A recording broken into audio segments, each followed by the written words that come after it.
So there's two things I'd like the council to consider. One is making a recommendation to the mayor that we formally adopt the NACTO design standards for the city of Kingston. That's one thing. The second thing that I think I'd like us to consider is that we, the city of Kingston, we recommend to the mayor that the city of Kingston join NACTO. Now, to join NACTO as an affiliate member, we can't join as a full member because we don't have 1 million people. The best we can do as affiliate member is $7,500 a year. So it's not a crazy amount of money. I don't know the city budget enough to know whether that's at all feasible. What it would open to us is access to the standards, access to training, access to their expertise. NACTO is primarily made up of planners and not engineers, but the standards were developed by a group that included engineers. And it gives us an opportunity to talk a lot about, things that are consistent with that. And one of the founders of NACTO is Jeanette Sada-Khan, who was the Commissioner of Transportation for New York City under Bloomberg, actually. And Jeanette is an interesting character. She's no longer there. She was the one who got Times Square closed. She was the one that got the pathways throughout the city. I mean, she is an assertive individual who had strong ideas and got a lot of stuff done, and she continues. And if you're interested in this, she wrote a book called Street Fight, which is really kind of the whole story of her adventures in standards that are appropriate for cities. It's an interesting read. It's short. You can get it for like $7 on Kindle. Or you can buy the whole thing and, make her happy. She now works for Bloomberg Associates, so I don't think she's probably going without meals. But nonetheless, I don't know why I got on that aside. So what I would like to do is, I don't know if people have had a chance, I'm hopeful people had a chance to look at this. We've been talking about it for a while. And I'd like to take a sense of council about whether we should make those recommendations to the mayor. Any thoughts, comments? I just wanted to note that I think councils, commissions can request budget lines in the city budget. Really? I don't think that we've ever talked about that in the past, but I think maybe the tree commission has a little bit of money. Don't you guys have money? Yeah, we have a little bit. Maybe they'll pay for it.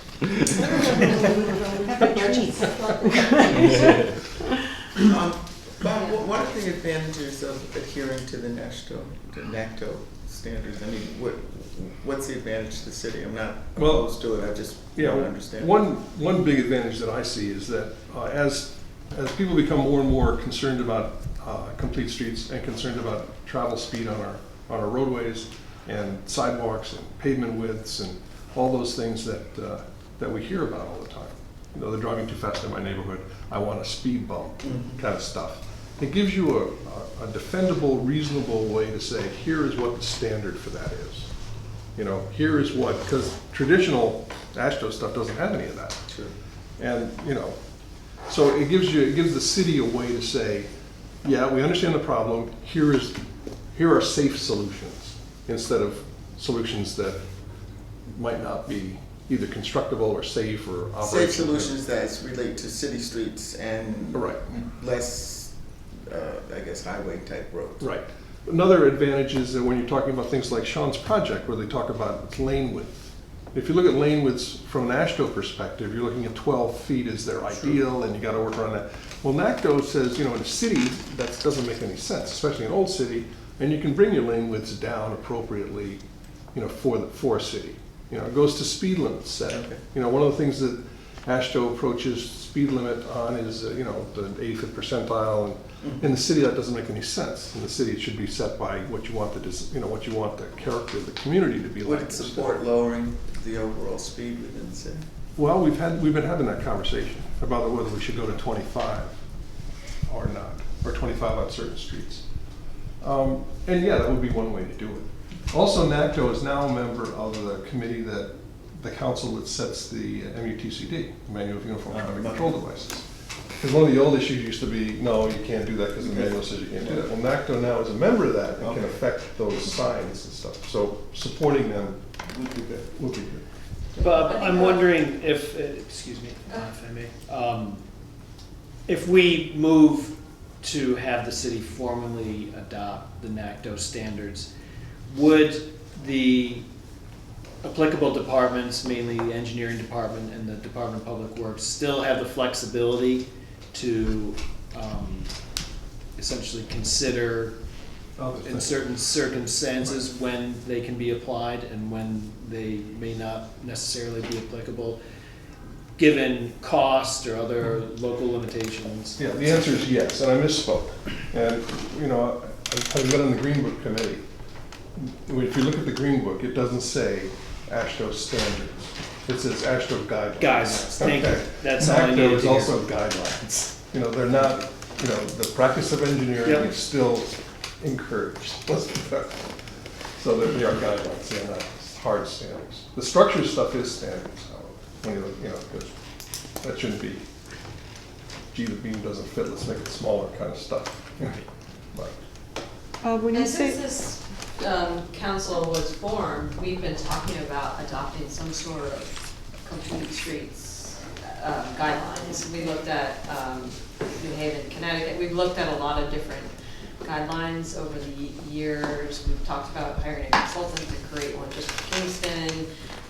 But then as time has gone on, we just realized that maybe we don't need to do all that work and we could just adopt these national guidelines for cities because the work has been done, you know, and that there isn't really a need for us to recreate the work that's already been done. And the vulnerability of recreating the work. I mean, you know, there's a whole lot of, the AASHTO standards, like the NACTO standards, there's a whole lot of science behind them. I mean, there's research behind them, what a concept. Yeah. To, you know, so it's defendable. You gotta remember that, you know, the NACTO was formed in 1995, you know, the standards weren't developed until, you know, they're probably 10 years old. I mean, they're not that old, Yeah. so. Yes, ma'am. when you say that becoming a member, we get, you said access, I mean, does that mean we can ask them questions? Yeah. If we can like say And to them, like, they'll come and talk to you. I you mean, know, they'll send how up- big should this speed bump be, or Well, what, or they're more along the planning- lines of, they're more like planning planners. questions? So it's more like along the lines that they would come and help you with a planning seminar, or come and help you with the application of it. The actual, you know, how wide should this be, should go to John, should go to the engineer. You know, based on those standards, it gives him some place to start from. You know, this is what is recommended, you know, I can use it or not, and if I'm not gonna use it, why? Well, I like the idea of having more trained planners weighing in on what's going on in the city since we don't have one. And they also have an annual conference that you get once somebody gets to go to, city planning, you know, transportation plan. It's not, you know, it's transportation planning, urban transportation planning, which is. I also wonder, if the city were to adopt those guidelines, would that help us in situations like, I'm just thinking back on the Broadway project, when we were proposing the separated Yes. two-way bike lane.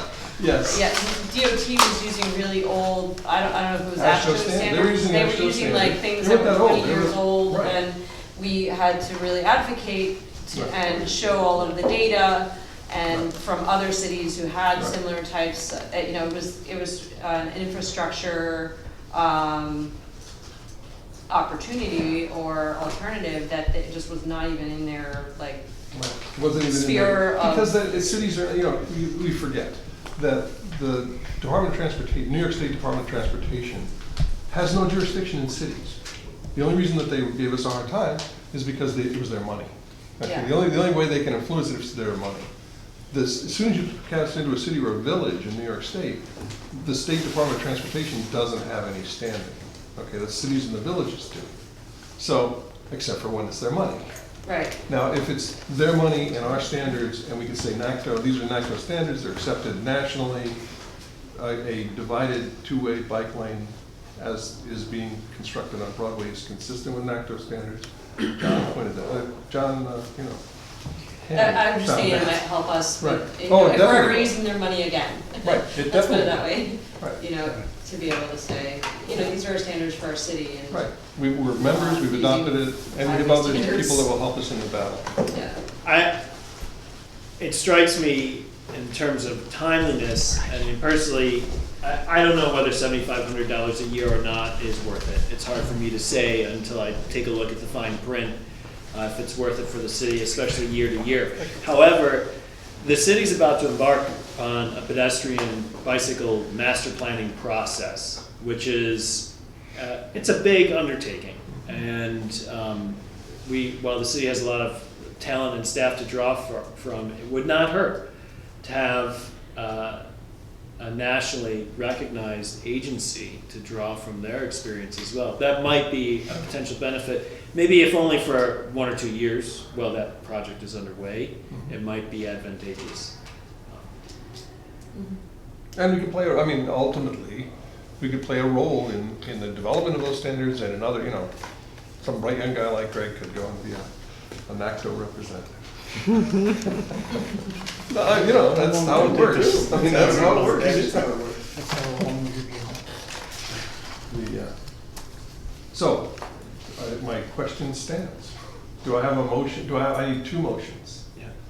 I'm willing to make a motion that the Complete Streets Advisory Committee recommends to the mayor that we formally adopt the NACTO standards, or guidelines rather. Guidelines. And that that he consider we become an affiliate member of NACTO. One, you don't get it in one.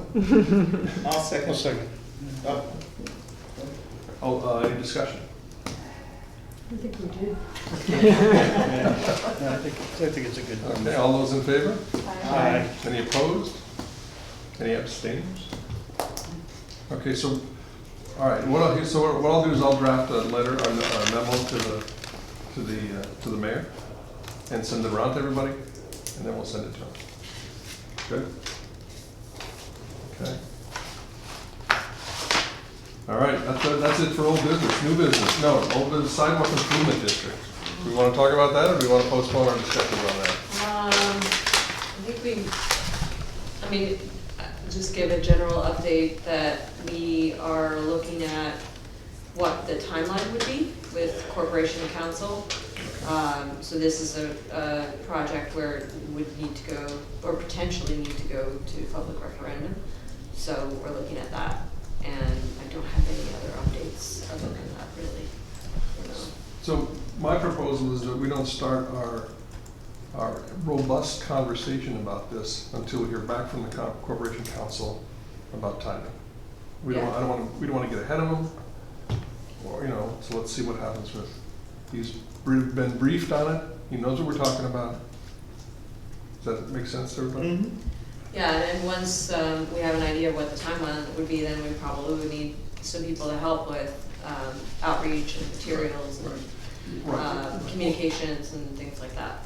Once we know what the timeline is, we'll develop a plan for, you know, how we're gonna do this, how we're gonna do our part of this, I guess. Can I ask a question? Sure. So was this part of the sidewalk task force that this came out of? Yes. And were the sidewalk task force, was that like a subcommittee of the Complete Streets Advisory Council? Kind of. Yes? Yeah. Yes, not kind of, yes. And is the sidewalk district idea, is that for a citywide idea, or is that like still forming, whether it would be citywide or for different? It's, at this point, it's still forming. We've talked about a citywide. We've also talked about subsets like Ithaca. It depends upon, you know, some of it depends upon our distribution of sidewalk. My gut is, I mean, but I don't know because we haven't decided, is a citywide would be the way to go. But the Corporation Council is a big role in that decision, as does the mayor. Okay, and the Common Council, of course. Town Council's gonna be in the middle of it. Yeah. Yeah, ultimately, I mean, if we do go forward with it, it would go to the common council, probably it would be like 2 or 3 months of consideration, Right. you know, through multiple And we committees. can brief you more on it if you don't want to know more detail. That's what we know at this point. All right, good. So we'll close that agenda item and we'll wait to hear and think about a plan as it comes forward and on how we're gonna do that. It would be nice to have, you know, it would be nice to have nice sidewalks. Citywide has, or a plan for them. Now, do you foresee another subcommittee for that? I would expect we'd probably try to reach out to the subcommittee that did the original work. Okay. Would you think that would be, I don't know how many of those people are around or still available? Yeah, yeah, we may. Because, you know, they know much more about it than Sure. anybody else. We could add to that subcommittee, but I wouldn't want that to be the core. Okay. People have changed over since then, Right, you know, the city engineer left, right, DPW person was different, right. things have changed, but. But I mean, that would be the basic core. I mean, The intern's going.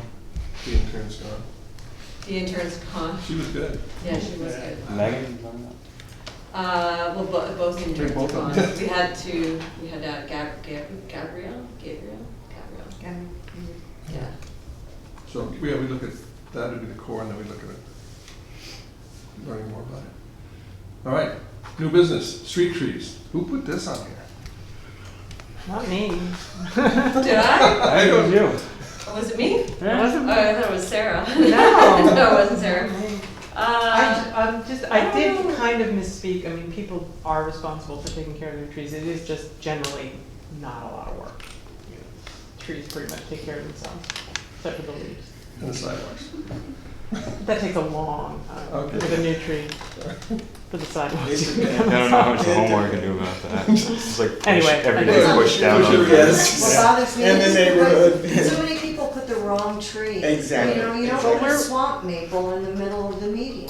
Yeah, we're working actually right now. I remember on- why I put this on here now. Sorry. Well, we are Just working on a reminded me. revised list of recommended trees for parks, for sidewalks, for, you know, so that it'll be broken up by size and Mhm. different trees that are more appropriate for different areas, where there's wires, where there aren't wires, all that kind of thing. So that's something we're gonna actually add into the city code.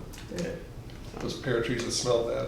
We're taking those. Oh, the ginkgos. Yes. Oh, the calorie. Female covers. ginkgos can, Yeah, so the Ones that reason drop that I put fruit. this on here is that it's come up a number of times through the public, you know, Franklin Street or other public projects that we've been working on.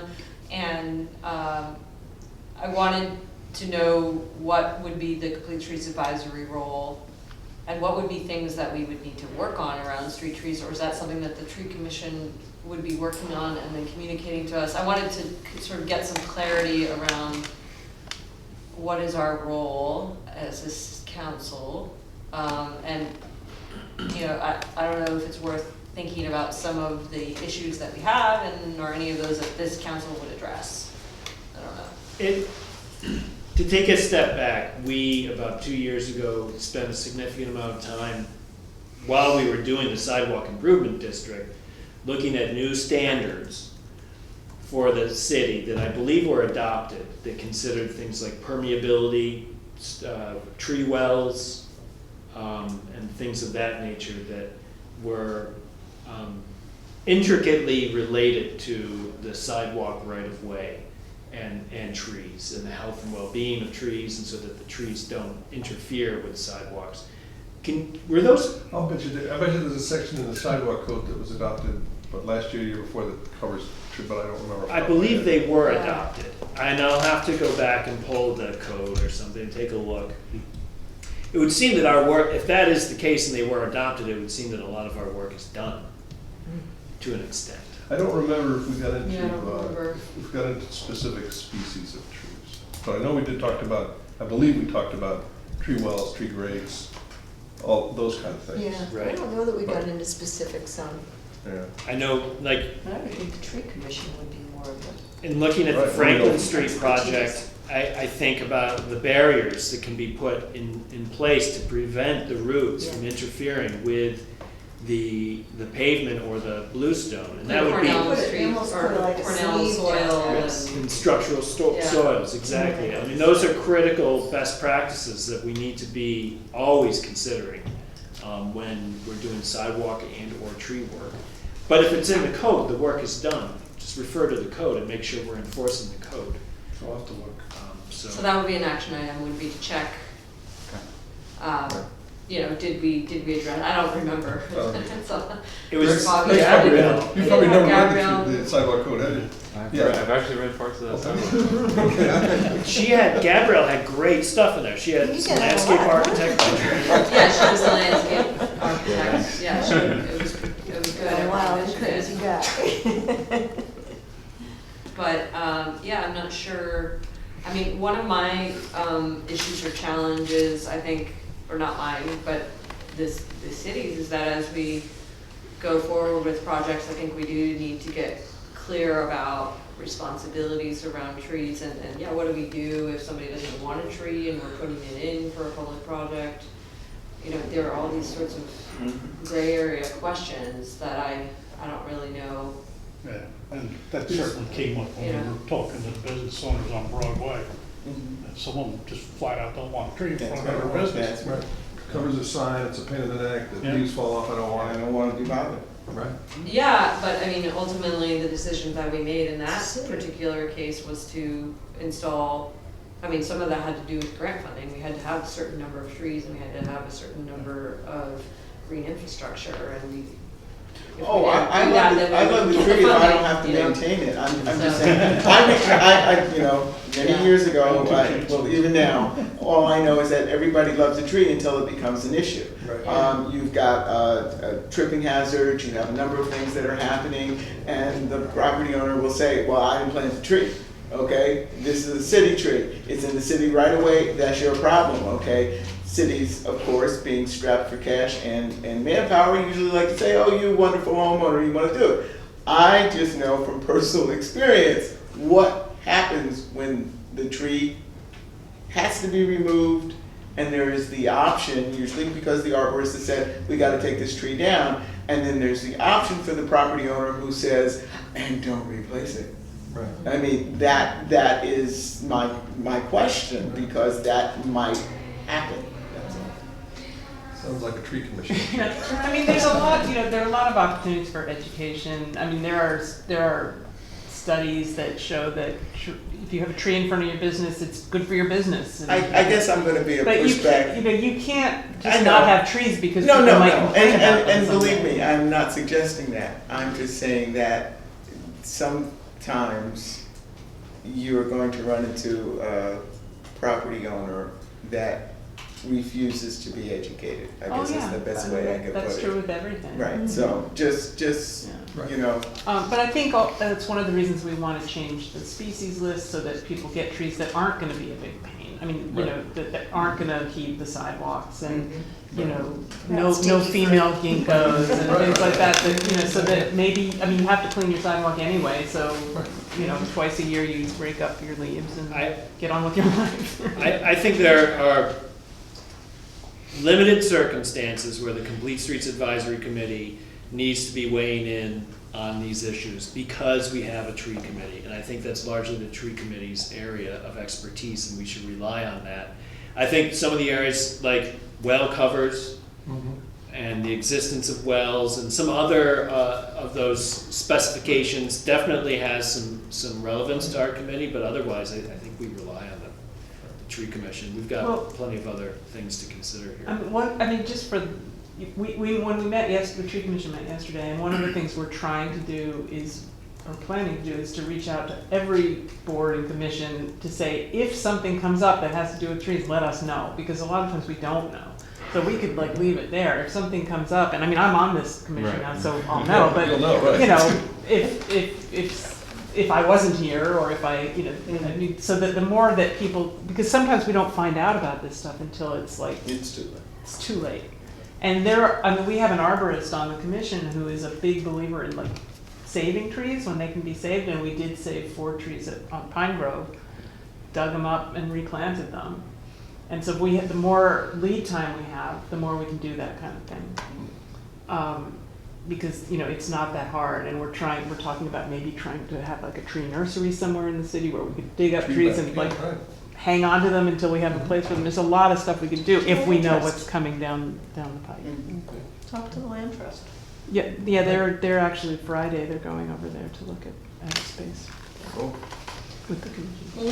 One thing that I think is probably a need for both trees and sidewalks is potentially in advance of the sidewalk improvement and district proposal, and also just to clarify what people's roles are, is some sort of brochure or some sort of communication item that helps people understand that what their responsibilities currently are according to the code for the trees, I think, and for the sidewalks. I don't think people really understand. No, but that's all part of the sidewalk district concept. If you Yeah, I mean, I understand- think it's kind of Right. connected though, Right. because I think if people don't understand sidewalks, they also don't understand tree Right. responsibilities, so maybe that's something that we look at putting together. Has it been something you partnered with the real estate commissioner board?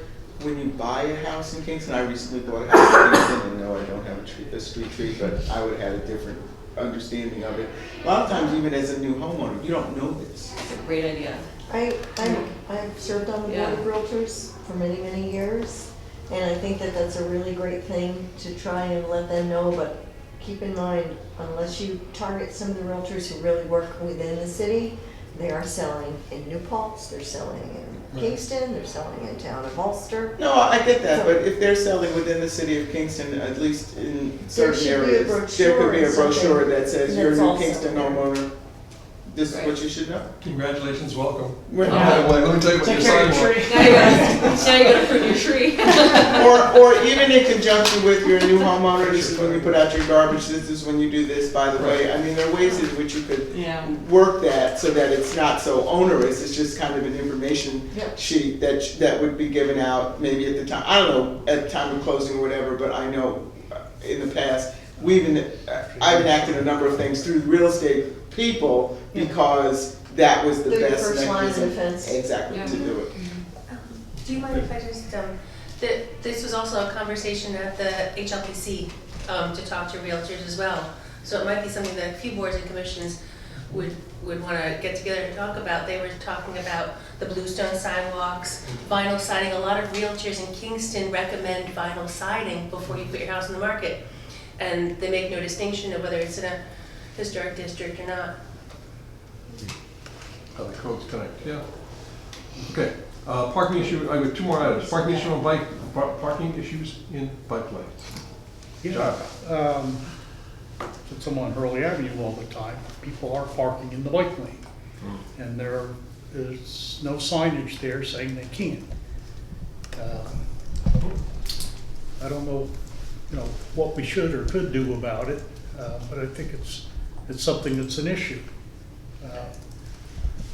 Well, the process for signing. Right, those places were not parking, No I parking forgot what it places. says in the code, but when we were doing the design, I think Sean, or the designer or the engineers looked into whether parking was allowed there or not, and I think the code said that it's not allowed or on those streets, so that's.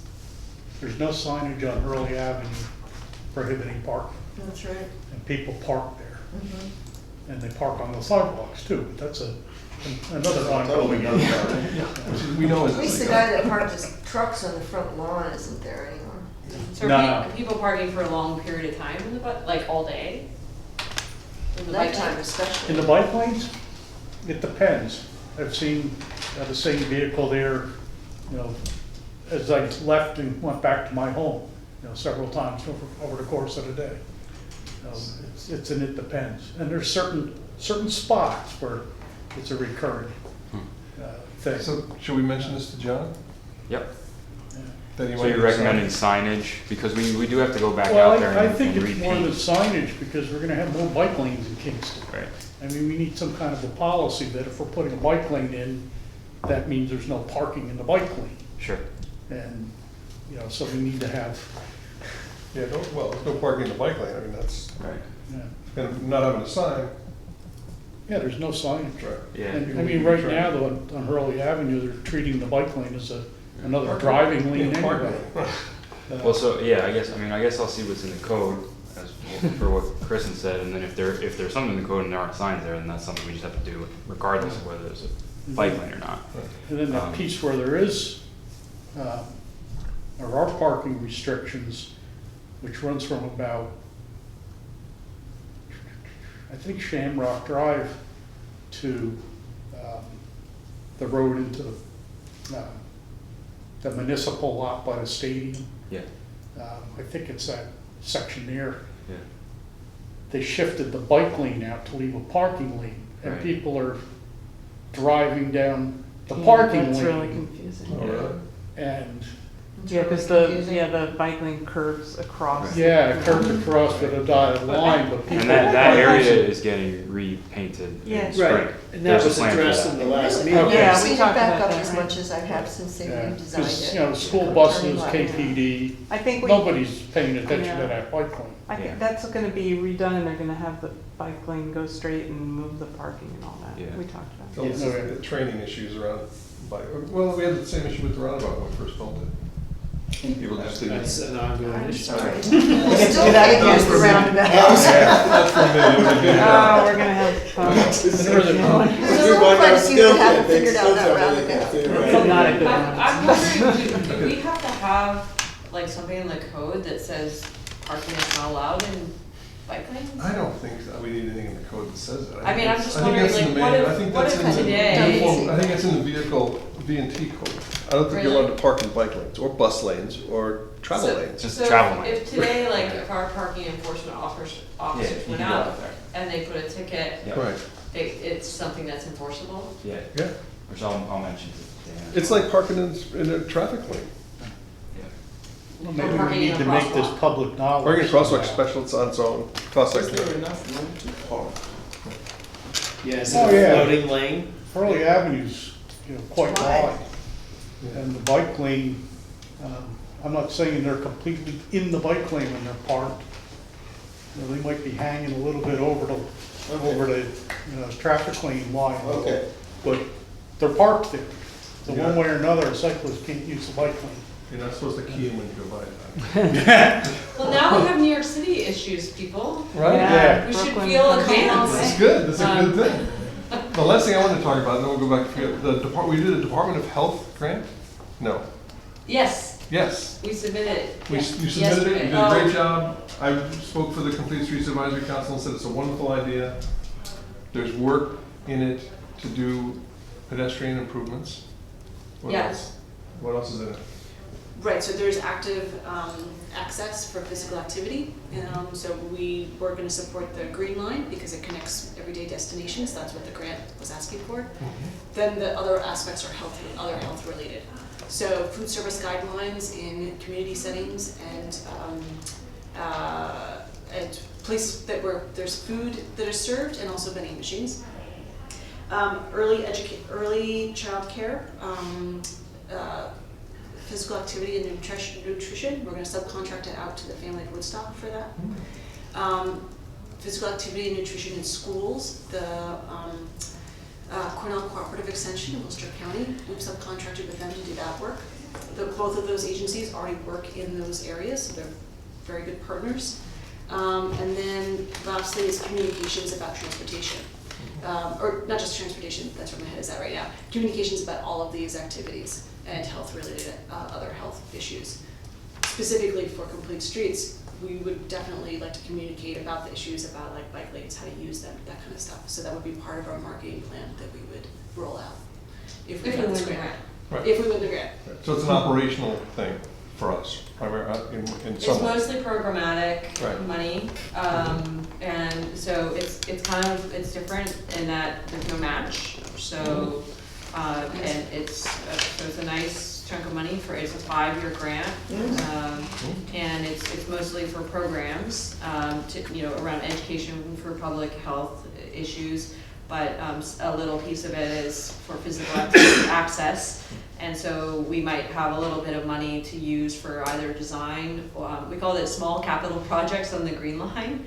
So we listed projects on the Green Line that are small, like at intersections or little short sections of sidewalk that could become ADA accessible, that might be within the funding that's available. And we would be choosing those projects on an annual basis, based on the money that's available through the grant and, other needs and other matches or community needs so. Sounds good. One Yeah. project could be the maps and signage for the Green Line, for example. which I think would be really exciting.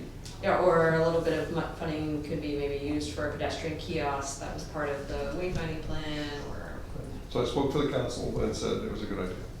I was okay. to which council? This council. Oh, to this council. Right, I spoke for them, Oh, you spoke for it, right? yeah. I mean, you know, I Yeah, think that's what you asked me to do. yeah, well, we asked for your resume. We're basically gonna assign this council a whole bunch of things to Oh, do. okay. So we needed to show that we had capacity and ability. You had other notes? Yeah, I had other notes here that, one was for the bid specs that are put together when there's traffic lights involved. I think we need a way to have the lights triggered by the cyclists where there aren't specific bike lanes. Because right now, like at Hurley Avenue, Schwenk Drive intersection, and Washington Avenue, North Front Street, Lucas Avenue, you've got to get out in the middle of the street and find those hockey puck sensors Right, to trigger the lights. right.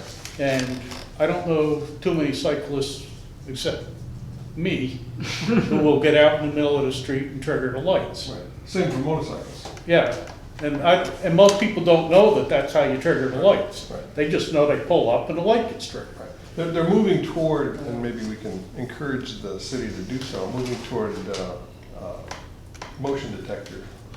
What's the technology that does it now instead? Because the embedded sensors are difficult to maintain over time. The loop they break, and then you got a problem. Yeah. So they're looking at microwave sensors, and you'll see them on by Roosevelt, for example. That light is actuated by microsensors. Right. You know, so it is a current technology, and it's better than. And it's getting better all the time. It's better, it used to be iffy, it's getting better all the time. It's better than the embedded loops because the loops will break and then, or you resurface. At least the them loops, wrong. people knew what they were. Right. And they, with a Right. bicycle, 40 years ago, there was a procedure for how to trip the lights if you were on a bike with alloy wheels and blah, blah, Sure, blah. your carbon fiber bike's not gonna do it. Right. There were ways to trigger the lights. And now, with these pucks in the middle of the lane, it's a bigger issue. People don't even know that they're there. Right. Motorcyclists too, they can sit there forever. I've been trapped at lights where I could not get them to trigger, and I had to wait and wait and wait Or you until can the push car the pin came. button, No ped buttons in a lot of ways. Just doesn't want to get off your bike. Yeah. The other thing that, I'm pretty sure I brought this up before, so it isn't really new business, but we need a crosswalk at Frog Alley and Schwenk Drive. There's no crosswalk. I cross there, I'm not afraid. I go across there I too. tell you, once Now, the and I would say, Kingstonians listen to me, we could suggest that to the city engineer. I mean, there's a process. We suggest it, right, to Well, somebody. I wouldn't. But right now, we're rebuilding, you're doing Schwenk Drive, aren't you? We are just getting started with our DRI Uptown Transportation Project, which includes a complete redesign of Schwenk Drive. So Lane eliminations, that bump would be outs. like something that maybe you would want to give as input through the public process, through the meeting. Not even, Well, I suspect that through the DRI, that entire street is gonna be rehabilitated, and there would be one installed at that time. But But you think the that- spring DPW maintenance, they'll be out painting very soon, Yeah. and they can hit it, I think, in a much shorter order. How do Yeah, we- I see. How do we do that? Do we have to do something formal about that? You mean, just theoretically, we have put it to- in through the Q alert system Yeah. as a, The five, or is it right, 311? 311? I'm sorry, I'm That's using old language, 311. They responded to my 311. And I never basically, heard back from them. system? yeah, we just got that going within the last year. Oh, okay. We used to call it Q alert, so that's why I use that language. I was definitely like, Yeah, right, do you know about 311? sure. Yeah. I don't know. They responded to my 311 Go in and put it request. About all the complaints. Yeah, I put in a Sorry, I thing didn't about Well, so Westbrook can you Lane. describe, that dentist's office with all the brush and debris spilling into the sidewalk, so people had to go out of the street to get around it with their shopping carts and their laundry carts and so forth. The system told me that it's up to the property owners to shovel their sidewalks. Had nothing to do with shoveling the snow. The system wouldn't allow me to put it in a way that it was acted upon. I never got a response. How long ago was that? Oh, Christ, it's last year, Yeah, I last mean, I know spring. there's been, maybe, can you describe what your experience is when you use the system? Because I've actually never personally used it. Sure. What? Hi, I'm Patrick O'Reilly. I'm your liaison for your committee here. And I'm very excited to be on your side here with the making complete streets, making them accessible to everyone in the city. I think it's a great goal that you have. And I'm here to support you and let the council know exactly what's going on and what you need. You know, maybe you need something. You need $7,500 bucks. We're the people we're the people who sign off on that. So, you know, I could make a case for you on the council. So that's what I can do. As for the 311, Yeah, just like. it's a pretty simple thing. You go in, you follow through. I'm not actually, as a councilman, I can put things right through to in there, and they'll be, you know, treated very much like a regular citizen. But you know, my tag will be on there, and you know, hopefully they'll take a look at it a little differently. And what will happen is that that'll also turn into a communication that will go to the council too. So if I put in like a handicap parking sign, they still call them that, by the way. You know, my communication would go through to council right through there. But if a citizen does it, I believe it just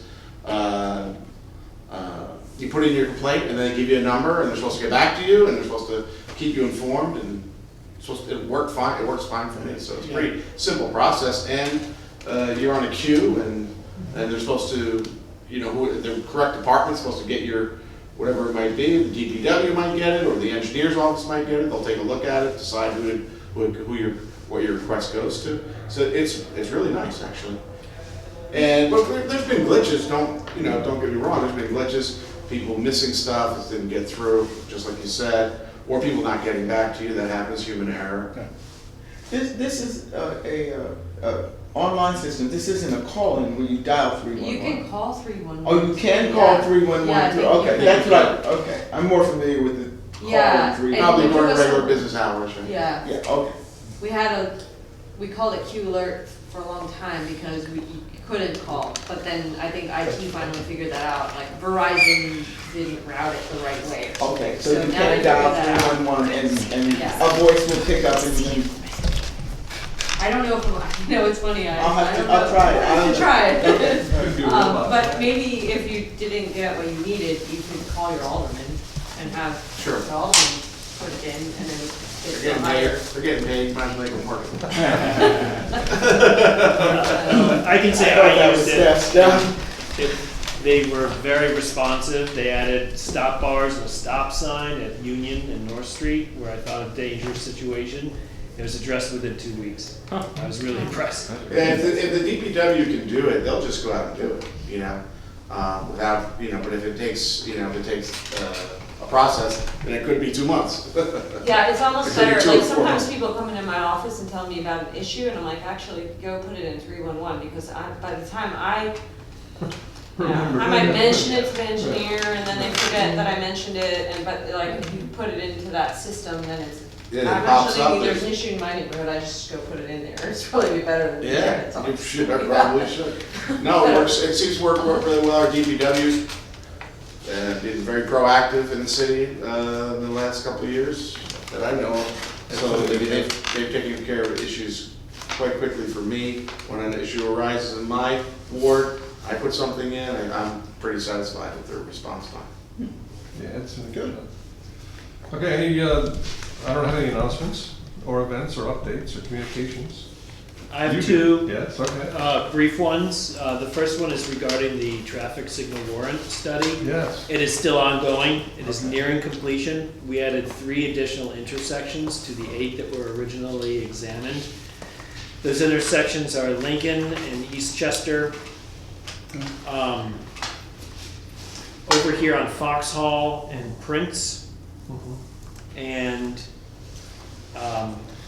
Fair Street and not Pearl, but Fair and, I'm sorry, I can't think of the cross street, but it's one of the other signalized intersection on Fair Street.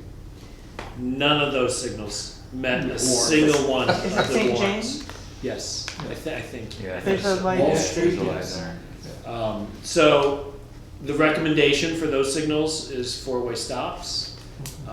And in addition, there could be additional recommendations like bump outs, Yeah. if feasible, but that's more of a engineering issue.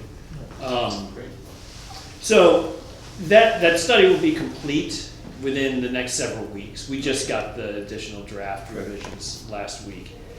Once it's complete, I'll resubmit it to this committee and we can figure out what we want to do with it. Well, what I expect we'll do with it is, having gone to the public meeting and all, I expect everybody, hopefully, everybody will be comfortable with it, and we'll submit it to the mayor with a recommendation that be implemented, which would mean taking down 11 signals. Yeah, Cool. yeah, I would recommend that that DPW do it as resources allow or over Right. time. Right. But we also have a process by which the public can continue to interact and communicate with the city as the intersection is evaluated for removing. So you bag the light and you put up a sign that says this intersection is under study for removal. That way the public can then continue, if they have serious concerns about the safety of the intersection, then they can call and DPW or Alderman can react. So there's a multi-step process here. It's not like they're all gonna come down at once. Right. I was wondering, because I'm on the Franklin Street Advisory, whatever it is, and I love those tabled intersections. Like, I was wondering if that's something that might be integrated into, at least at some of the places where the lights, or if that could be a consideration. I know there are all kinds of I think, issues, but- well, NACTO would certainly check that box for us. Right, And we just right. follow the NACTO guidelines for Right. intersections. Right. And that's a costly engineering solution. I know. And there's drainage issues involved. Yeah. And it's Not to mention other And it's issues. primarily for an intersection that doesn't have a full stop situation. Full stop, theoretically, full stop, you stop, you don't have to, they're to slow people. Theoretically, yeah. Well, if people aren't using stop signs, that's But- really not I know, us, I there's know. guys up the road that. Yeah. Make a stop strips out there. Do you have a sense, Brian, of how long, like, what the time would be between, like, say, bagging the light and letting neighbors know, and then actually? It's like a removal? 3-month process. Oh, okay. And So that it's a long follows time the to- Uniform Manual on Okay. Traffic Control Device recommendations in that So manner. there's plenty of time for people to. If the city follows those guidelines, there would reasonably be plenty of time. My other announcement is a brief one also. I'd just like to remind everybody that Ulster County has a Traffic Safety Advisory Board, as do most counties in New York State, and we work with the Governor's Traffic Safety Board. I attend those meetings regularly, as does Officer John Wallace from KPD, and typically Chief Tinty as well. It's our concern from the planning department that the committee is not being utilized to its fullest potential. And I think we've fallen into a bit of a rut as of late. And it's typically just a round robin. We go around the table and talk about whatever concerns we might have. I don't want to get into the role of the Governor's Traffic Safety Board right now, but I would just hope that I would recommend that people from the city interact with Officer Wallace and Chief Tinty about what goes on at this committee. In the past, I would say 4 to 5 meetings, they have provided no updates, i.e. everything's cool in the city, and that we have nothing to report. That doesn't sit well with me. We know there's a lot going on. I mean, we have David Corrigan from DOT, we have myself. I'm providing updates on construction projects. I don't expect them to provide construction updates, but traffic safety issues of concern. I mean, I want to be hearing when there are pedestrian crashes and cyclist crashes and serious motor vehicle injuries. I want to hear about those. And they're in a position to report that information. Well, there's money there. If I remember, I did a thing in Muncie where I got those guys, the Traffic Safety Board, the Governor's Traffic Safety Board, to fund targeted enforcement on overtime. Yeah. The PD loved it because they got overtime, and it was for pedestrian activity in Muncie. they went plain clothes and they stepped into the crosswalk as people approached, and if you didn't stop, you got to meet a Muncie cop, So, and it worked out good. yeah, over the course of the next year, we're gonna be encouraging that committee to step up a little more, and that might mean developing a more detailed work plan, and identifying some potential high priority projects like going after I'd love different that. I mean, grants. it'd be great to be able to get some overtime money for the police to do a targeted enforcement on pedestrian activities in the city. That would be great. You know, stopping the crosswalk. So just reminder, that committee does exist, it meets monthly. It's not a public meeting necessarily, the public is not, the public may attend, but it's at the jail. And there are multiple, it's not easy to So get it's not into our welcoming. meeting room. You Not have to go welcoming. through 3 locked doors in order to get there. And we can consider moving that location. So we're gonna be putting a little more pressure from our department on that committee. And I just like to make you aware. The sheriff goes as well. Sheriff's Department is represented, it's almost all law enforcement at this point in time. That's typically how most of those committees Right. statewide are administered, so. Right. I've gone in the past, like before I worked for the city. I don't know, it might be worth having someone from this. Well, if we could, you know. I'm if not we- volunteering, I'm just saying. Yeah. No, Yeah. the benefit, I mean, Else the has time. benefit is if we can tap some of their money, because the governor's office of traffic safety has money, they don't spend it all, they don't spend it wisely, it goes to police stuff that isn't necessarily effective statewide. Right. That's been my experience. Right, I mean, the only people applying for funds at this point, it's the Safety Institute at UCC, Rose, Quinn, and they have a very specific workload that they're targeting. They're doing the child seat safety checks and Right. things of that nature, and some work in the schools. Otherwise, no one's stepping up. I mean, it's chaired and staffed by the Safety Department at Ulster County, Diane Beidel. She also wears a number of different hats as well. So we're examining our options in terms of how that committee is staffed going forward. We're going to have a conversation. So I'd just like to make you aware that the committee exists and the city does attend, but we might need some more cross communication. Yeah. Yeah, there could be some money there. Great. Thank you, Brian. Yep. Can I have a motion to adjourn? Motion done. Second. Second. Done.